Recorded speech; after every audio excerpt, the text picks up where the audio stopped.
অনেকে জিজ্ঞেস করেন যে ফ্রিজে রাখা যাবে কিনা। জি, কুরবানির গোশত ফ্রিজে রাখা যাবে। ইবনে আব্বাস রাদিয়াল্লাহু তাআলা আনহুর মত অনুযায়ী 3 ভাগ করা উত্তম, তবে এটা আবশ্যক নয়। আপনি 1 ভাগ নিজে খাবেন, 1 ভাগ আত্মীয় স্বজন প্রতিবেশীদের দিবেন, আরেক ভাগ গরিব দুঃখীদের মাঝে বন্টন করে দিবেন, এটা উত্তম, কিন্তু এটা আবশ্যক নয়। পুরো গোশত যদি আপনার লেগে যায় আপনি ভোগ করতে পারেন, আর যদি আপনার কাছে অতিরিক্ত গোশত থাকে এটা আপনি আত্মীয়দের দান করুন, গরিব আত্মীয়দের আপনি উপহার দিন, গরিব মিসকিনদের, সুবিধা বঞ্চিত মানুষদেরকে আপনি এগুলো দান করুন। কারণ সূরাতুল হাজ্জের 28 নম্বর আয়াতে আল্লাহ তাআলা বলেছেন, ফাকুলু মিনহা ওয়া আত'ইমুল বাঈসাল ফাকির, তোমরা কুরবানির এই গোশত নিজেরাও খাও এবং অভাবী লোকদেরকে দাও।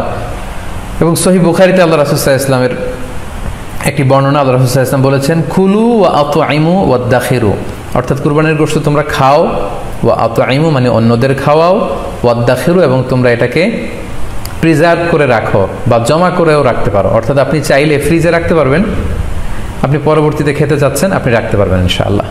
সো উত্তম হচ্ছে 3 ভাগ করে 1 ভাগ নিজে খাওয়া, 1 ভাগ আত্মীয় স্বজনদের প্রতিবেশীদের দেয়া এবং 1 ভাগ অভাবী সুবিধা বঞ্চিত গরিব মিসকিনদের মাঝে বন্টন করে দেয়া। এবং অবশ্যই অবশ্যই যাদের সামর্থ্য আছে আপনারা বেশি বেশি কুরবানি করুন, এবং এই কুরবানির মধ্য দিয়ে আমরা অনেক অনেক প্রান্তিক জনগোষ্ঠী, সুবিধা বঞ্চিত মানুষ, তাদের কাছে আমাদের সহায়তাগুলো পৌঁছে দিতে পারবো। আরও একটি মোস্ট আস্কড কোশ্চেন, এই করোনা পরিস্থিতিতে কুরবানি না দিয়ে কুরবানির টাকা দান করে দিলে ওই সওয়াব পাওয়া যাবে কিনা। এই প্রশ্নগুলো কিন্তু আমরা আগে শুনতাম না। রিসেন্ট সময়ে গত কয়েক বছর আগে আমরা খেয়াল করেছি যে তারকা জগতের কিছু লোক বা নাটক সিনেমা জগতের কিছু লোক এরকম ঘোষণা দিয়েছে যে আমরা টাকা বন্যার্ত লোকদেরকে দিয়ে দিলাম, আমরা কুরবানি দেব না। তো ওনাদেরকে আল্লাহ এত টাকা দিয়েছেন, ওনারা বন্যার্ত লোকদেরকেও সহায়তা করতে পারেন, আবার কুরবানিও করতে পারেন। সো একটা দিয়ে আরেকটা হবে না। আপনি যদি টাকা দান করে দেন এটা সাদাকার সওয়াব হবে, কিন্তু কুরবানির সওয়াব কিন্তু আপনি পাবেন না। আল্লাহ রাসূল সাল্লাল্লাহু আলাইহি ওয়াসাল্লাম বলেছেন, কুরবানি করলে যেই প্রাণীটার কুরবানি করা হলো ওই প্রাণী তার শিং নিয়ে, তার গায়ের পশম নিয়ে, পায়ের খুরগুলো নিয়ে কিয়ামতের ময়দানে দাঁড়াবে। সো এই সওয়াব থেকে কিন্তু আপনি বঞ্চিত হয়ে গেলেন। তাই এ ব্যাপারে সুস্পষ্ট কথা হচ্ছে, আপনি যদি কুরবানির টাকা দান করে দেন দানের সওয়াব হবে, কিন্তু কুরবানির সওয়াব হবে না, এবং কুরবানির এই ওয়াজিব বিধানটিও কিন্তু আদায় হবে না। আপনার উদ্দেশ্য ভালো, কিন্তু আপনার পদ্ধতিতে সমস্যা। আপনার উদ্দেশ্য হচ্ছে যে বন্যা দুর্গত মানুষ, সাতক্ষীরাতে বা আশেপাশের জেলাগুলোতে বন্যায় মানুষ না খেয়ে মারা যাচ্ছে, আমি টাকাগুলো দান করে দেই, তাহলে বেশি তারা উপকৃত হবে। আমি বলবো যে আপনার যদি সামর্থ্য থাকে সেক্ষেত্রে আপনি বন্যার্ত লোকদেরকে দানও করেন, পাশাপাশি কুরবানিও করেন, দুইটা দুই জিনিস। অথবা আপনি যদি শুধু কুরবানি করতে চান সেটাও আপনি করতে পারেন, আপনি কুরবানি করবেন, এতে করে কিন্তু আপনি যে দান করতে চান আপনার এই পারপাসটাও কিন্তু সার্ভ হবে। কিন্তু কুরবানির টাকা দান করে দিলে কখনো কুরবানি আদায় হবে না। আপনি যদি কুরবানি করেন এক্ষেত্রেও কিন্তু দরিদ্র জনগোষ্ঠীর বিশাল স্বার্থ এখানে আছে, কারণ বছরের একটা দীর্ঘ সময় ধরে এই সুবিধাবঞ্চিত মানুষগুলো কিন্তু আমিষের অভাবে তারা ভোগে, পুষ্টিহীনতায় ভোগে। তারা এমনও অনেক ফ্যামিলি আছে বছরে শুধু এই কুরবানির সময় এই মৌসুমটাতে তারা কিছু গোশত খেতে পারে। সো তাদের মধ্যে আপনি কুরবানি করে এই গোশত বিতরণ করতে পারেন। সো এই কোভিড-19 পিরিয়ডে আমাদের উচিত বেশি বেশি কুরবানি করা, কুরবানি করে এই অভুক্ত মানুষদের ঘরে ঘরে কুরবানির গোশত পৌঁছে দেয়া। তাহলে আপনি কুরবানির মাধ্যমে কিন্তু এই গোশত বিতরণ করে তাদের সহায়তা করতে পারলেন। পাশাপাশি যারা খামারি আছে, আপনি কুরবানি করলে এই তাই খামারিদের এই ব্যবসা প্রসেসেও কিন্তু আপনি অংশগ্রহণ করলেন। আপনি তাদের ব্যবসাতে, আল্লাহ তাআলা সুদকে হারাম করেছেন, ব্যবসাকে হালাল করেছেন, তাহলে ব্যবসার মতো একটা চমৎকার কাজেও আপনি সহায়তা করলেন কুরবানির মধ্য দিয়ে। আরও একটা গুরুত্বপূর্ণ বিষয় হচ্ছে, আমাদের গ্রাম বাংলায় কিন্তু আমাদের অনেক গরিব লোকজন আছে বা মা বোনেরা আছে যারা সারা বছর ব্যাপী ছাগল পালে এই আশায় যে কুরবানির সময় ছাগলটাকে বিক্রি করবে, অথবা গরু পালে। গ্রামগঞ্জে অনেক পরিবার আছে যে বছর শেষে কুরবানির সময় আসলে তারা এটা ভালো দামে বিক্রি করবে এবং সেই টাকা দিয়ে সারা বছর চলবে। সো আপনি যদি কুরবানি করেন তাহলে ওই প্রান্তিক জনগোষ্ঠীকেও কিন্তু সহায়তা করা হলো। পাশাপাশি কুরবানির এই সময়গুলোতে হাজার হাজার কসাইদের একটা জীবিকার ব্যবস্থা হয়। তারা গরু জবাই করে, চামড়া খোলে, গোশত কাটে। তো এই কুরবানির দিনগুলোতে কিন্তু হাজার হাজার কসাইদের হালাল জীবিকার একটা ব্যবস্থা হয়। কসাইরা কিন্তু কোটিপতি হয় না। সো আপনি এই কুরবানির প্রসেসটাকে যদি আরও বেশি প্রমোট করেন তাহলে এই কসাইদেরও কিন্তু একটা রিজিকের ব্যবস্থা হচ্ছে। আরও ইন্টারেস্টিংলি, কুরবানির যে চামড়া, পশুর যে চামড়া, এই চামড়াগুলো কিন্তু ইয়াতিমের হক, গরিবদের হক। সো আপনি কুরবানির চামড়া বিক্রি যদি করে দেন, চামড়া চাইলে আপনি ব্যবহার করতে পারেন, অথবা বিক্রি করলে এটা কিন্তু ইয়াতিমখানাতে, মাদ্রাসাগুলোতে, হ্যাঁ, অভাবী মানুষদেরকে এই দামটা কিন্তু দিয়ে দিতে হয়। ফলে কুরবানির এই চামড়া থেকে কিন্তু মাদ্রাসাগুলো বা ইয়াতিম ছাত্রছাত্রীরা উপকৃত হচ্ছে। তাহলে এখানে অনেক বিষয় জড়িত। যদিও বর্তমান সময়ে চামড়া শিল্প ধ্বংস করার একটা বিশাল পায়তারা চলছে, চামড়ার দাম পড়ে যাচ্ছে, তো আমরা যদি কুরবানি না দিই আমাদের চামড়া শিল্প হুমকির মুখে পড়বে। এবং এই যে হাজার হাজার মাদ্রাসা এবং এতিমখানা আছে যাদের একটা বড় ইনকামের বা আয়ের উৎস হচ্ছে কুরবানির সময় এই চামড়ার টাকা। সো মানে with all this discussion it seems that through sacrifice you can contribute মোর।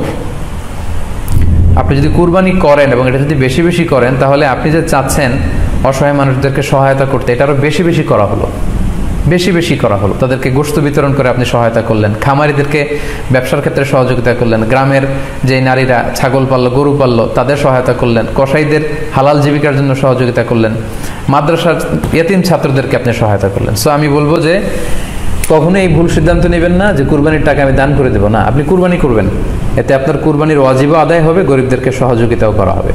সেক্ষেত্রে যদি আপনি স্বাস্থ্য ঝুঁকি মনে করেন এই করোনা পরিস্থিতিতে, সেক্ষেত্রে আপনি সরাসরি হাটে যেতে না চাইলে অনলাইনে গরু ক্রয় করতে পারেন। যারা হাটে যেতে চান না, গোশত বন্টন করা এবং করোনা পরিস্থিতির কারণে স্বাস্থ্য ঝুঁকি মনে করে যারা কুরবানি একেবারে দিতেই চাচ্ছেন না, তারা যেন এই ভুলটি না করেন, বরং অন্তত এই সংস্থাগুলোর কাছে টাকা পাঠিয়ে তারা যেন তাদের ওয়াজিব কুরবানির বিধানটি পালন করেন। এজন্য মূলত এই স্ট্যাটাসটি দেওয়া হয়েছিল। আরও একটি সহজ পদ্ধতি আছে, সেটা হচ্ছে যারা শহুরে জীবনযাপন করছেন, শহরে আছেন, তারা চাইলে কিন্তু আপনার গ্রামের আত্মীয় স্বজনদের কাছে আপনার টাকা পাঠিয়ে দিয়ে কুরবানি আদায় করতে পারেন। টাকা পাঠিয়ে দিলে তারা আপনার পক্ষ থেকে ছাগল বা গরু কিনে কুরবানি করে তারা গোশত খেয়ে উপকৃত হলো, আশেপাশের গরিব আত্মীয় স্বজনদের মধ্যে বিতরণ করে এই কুরবানির প্রক্রিয়াটা আদায় হলো। এটাও খুব সহজে কিন্তু করা যেতে পারে। আর কুরবানির ক্ষেত্রে প্রতিনিধিত্ব জায়েজ আছে, অন বিহাফ অফ ইউ, অন্য কেউ আপনার পক্ষ থেকে কুরবানি করতে পারবে, আপনি টাকা দিয়ে দিলেই হলো। আর যারা হাটে যে নিজে দেখে শুনে গরু ছাগল কিনে এনে নিজে কুরবানি করে সব ব্যবস্থাপনা করতে পারবেন, আয়োজন করতে পারবেন, সেটা সবচাইতে ভালো। সেটা তো নূরুন আলা নূর, এটা নিয়ে কোনো কথা নেই। তবে সেক্ষেত্রে এই করোনা পরিস্থিতিতে হাটে যাওয়া, কুরবানি করা, সেক্ষেত্রে পরিপূর্ণভাবে স্বাস্থ্যবিধি মেনে চলতে হবে এবং সর্বোচ্চ সতর্কতার পরিচয় আমাদেরকে দিতে হবে, যাতে করে এই কুরবানিকে কেন্দ্র করে এই রোগের এই মহামারী যাতে আরও বেশি করে আমাদের মাঝে ছড়িয়ে পড়ার কোনো সুযোগ না পায়। আশা করি কুরবানির টাকা দিয়ে দিলে কুরবানি আদায় হবে কিনা এই ব্যাপারটি আপনারা বুঝতে পেরেছেন। এবার আমরা আসি, আরেকটি প্রশ্ন আমাদের কাছে খুব বেশি এসেছে, সেটা হচ্ছে কুরবানির পশু অনলাইনে ক্রয় করা যাবে কিনা। খুবই রেলেভেন্ট একটি কোশ্চেন, যেহেতু এখন অনেকেই হাটে যেতে চাচ্ছেন না করোনা পরিস্থিতির কারণে, অনলাইনে আমরা অনেক কেনাকাটা করি, ফলে অনলাইনে কুরবানির পশুটা ক্রয় করা যাবে কিনা, এটা হচ্ছে প্রশ্ন। এক্ষেত্রে উত্তর হচ্ছে যে অন্যান্য জিনিস আপনি যেমনি অনলাইনে ক্রয় করেন সেগুলো যেমনি জায়েজ, অনুরূপভাবে অনলাইনে কুরবানির পশুও ক্রয় করা জায়েজ। বিভিন্ন ডেইরি ফার্ম আছে, অ্যাগ্রো ফার্ম আছে এবং বিভিন্ন গরু ছাগলের খামার আছে। এরকম আমি দেখলাম যে তারা গরুর অ্যাড দিচ্ছে, গরুর ভিডিও সেখানে আপলোড করে দিচ্ছে, সেখানে তাদের ক্লায়েন্টরা সেটা দেখে তারা গরু ক্রয় করছে। যে এটা জায়েজ আছে ইনশাল্লাহ। আপনারা যদি স্বাস্থ্য ঝুঁকির কারণে গরুর হাটকে অ্যাভয়েড করতে চান, ওখানে যেতে না চান, আপনারা চাইলে অনলাইনে পশু ক্রয় করতে পারবেন। তবে সেক্ষেত্রে দুটি জিনিস আপনাকে নিশ্চিত হতে হবে, দুইটা জিনিস আপনাকে অনলাইনে পশু ক্রয় করার ক্ষেত্রে নিশ্চিত হতে হবে। প্রথম বিষয় হচ্ছে পশুটা দৈহিকভাবে ত্রুটিমুক্ত কিনা, এটা নিশ্চিত হতে হবে। অর্থাৎ পশুর বিস্তারিত অঙ্গ প্রত্যঙ্গের বর্ণনা আপনার জানা থাকা চাই। পশুটা সুস্থ আছে কিনা, বাহ্যিকভাবে সমস্ত ত্রুটিমুক্ত কিনা, এটা জানতে হবে।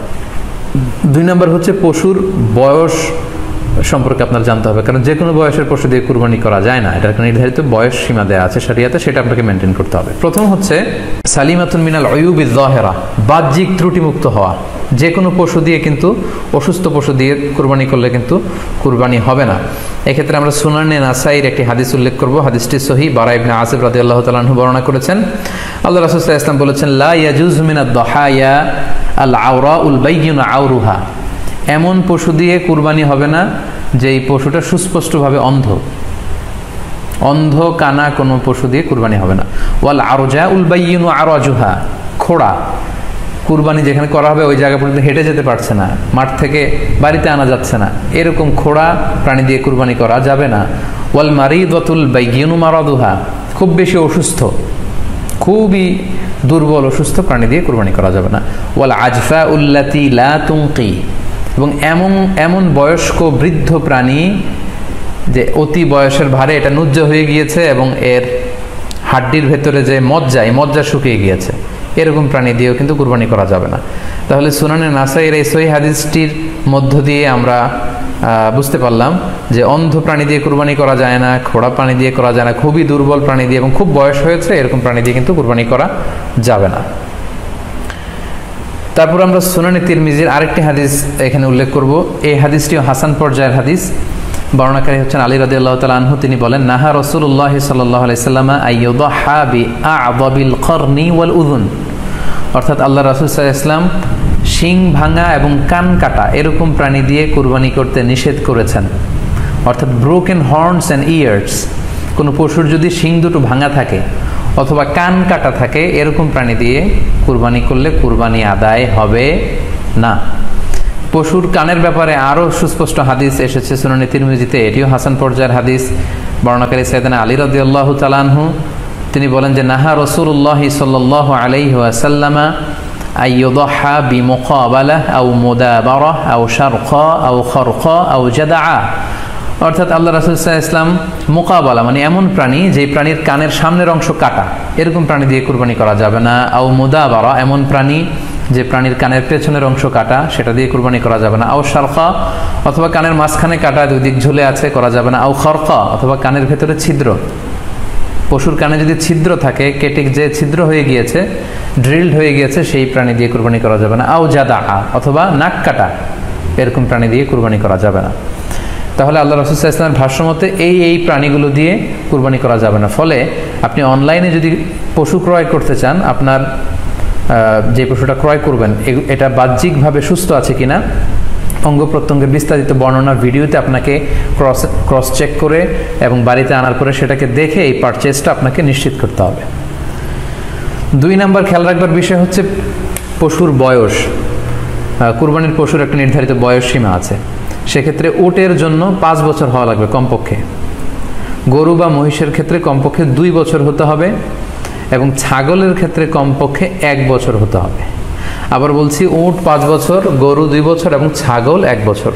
তবে মেষ বা ভেড়া, দুম্বা এগুলো যদি 6 মাসের হয়, দেখতে যদি মোটা সোটা হয়, 1 বছরের মতো মনে হয়, তাহলে সেগুলো দিয়েও কুরবানি করা যাবে। সেক্ষেত্রে পশুর যে দাঁত আছে, নিচের পাটের যে পশুর দাঁত, এই দাঁতগুলোর পাশে 2টা ধারালো দাঁত থাকে, এগুলো উঠেছে কিনা এগুলো দেখে দেখে আপনারা পশুর বয়সকে নির্ণয় করতে পারবেন। তাহলে অনলাইনে ক্রয়ের ক্ষেত্রে আমাদের উত্তর হচ্ছে যে অনলাইনে আপনি পশু ক্রয় করতে পারবেন। সেক্ষেত্রে আপনাকে 2টি বিষয়ে খুব খেয়াল রাখতে হবে। এক হচ্ছে পশুর অঙ্গ প্রত্যঙ্গ ঠিক আছে কিনা, বাহ্যিকভাবে সব ধরনের ত্রুটিমুক্ত কিনা। 2 নম্বর হচ্ছে পশুর বয়স। এই 2টি জিনিস যদি আপনি এনশিওর করেন, আপনি অনলাইনে পশু ক্রয় করে সেটা দিয়ে কুরবানি করলে কুরবানি হয়ে যাবে ইনশাল্লাহ, কোনো সমস্যা নেই।